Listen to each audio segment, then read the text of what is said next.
ঢাকা জেলা থেকে আসছি। আমরা এখানে ম্যাথসের 4টা দাবি নিয়ে আসছি। আমাদের প্রথম দাবি হচ্ছে 10ম গ্রেডে শূন্য পদে নিয়োগ দিতে হবে।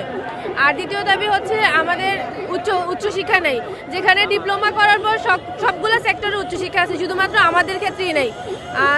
আর আমাদের 3 নাম্বার হচ্ছে আমাদের board, medical education board of Bangladesh চাই। আমাদের যে অ্যালাইড বোর্ড নামে একটা স্বতন্ত্র বোর্ড গঠন করতে যাচ্ছে, আমরা ওই বোর্ডের আন্ডারে থাকতে যাচ্ছি না।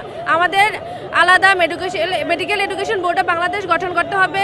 এবং আমাদের হচ্ছে নতুন যে কোর্স কারিকুলাম চালু করছে, ওইখানে হচ্ছে ইন্টার্নশিপ নাই, ইন্টার্নশিপ আমার দিতে হবে। ইন্টার্নশিপ না দিলে একটা স্টুডেন্ট কি শিখবে দিন শেষে?